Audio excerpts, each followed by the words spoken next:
I never expected my boring office job to lead to anything more than spreadsheets and endless meetings. So, when the envelope arrived, stamped with a wax seal and my name in elegant script, I was intrigued.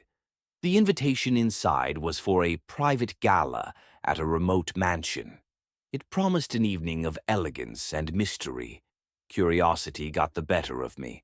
I told myself it was just a chance to break from routine, but as I drove up the winding, deserted road to the mansion, my excitement was replaced by a creeping unease.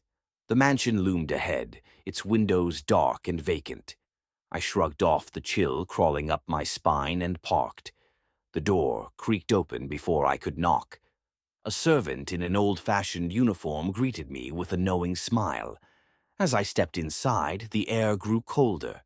The walls were lined with eerie portraits, their eyes seeming to follow my every move. The gala was lavish, filled with elegantly dressed strangers who seemed to blend seamlessly into the shadows. Conversation was muted, and the only sounds were the clinking of glasses and the occasional eerie whisper. I wandered through the crowd, trying to shake off the feeling that something was terribly wrong. Then a sudden commotion drew my attention. People were crowding around a grand fireplace where a peculiar event was about to begin. The host, a tall man with a face obscured by a mask, stood in front of a large mirror.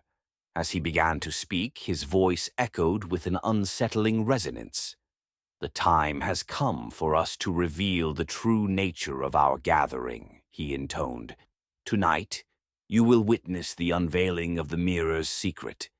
The crowd parted, and I found myself staring into the mirror. For a moment I saw my reflection, but then it shifted. The reflection showed a dark, empty void where my image should have been. Panic gripped me as I realized the other guests' reflections were also distorted, each one revealing a monstrous version of themselves. My heart pounded as the reflection in the mirror started to reach out, clawing through the glass toward me. I stumbled backward, crashing into other guests who seemed just as terrified. The room began to distort, the walls warping and shifting as if the mansion itself was alive and trying to trap us. I sprinted through the chaotic hallways, desperately searching for an exit. Every door I tried led me to the same room, and the eerie whispering grew louder, forming words I couldn't quite understand. The mansion seemed endless, a labyrinth designed to ensnare the unwary. Finally, I burst through a door and found myself outside, gasping for breath.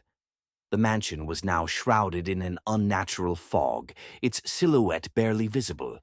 I ran to my car, not daring to look back. As I sped away, I caught a glimpse of the mirror through the rearview mirror. It showed my own face, but it wasn't me anymore. It was the twisted, monstrous version I had seen earlier.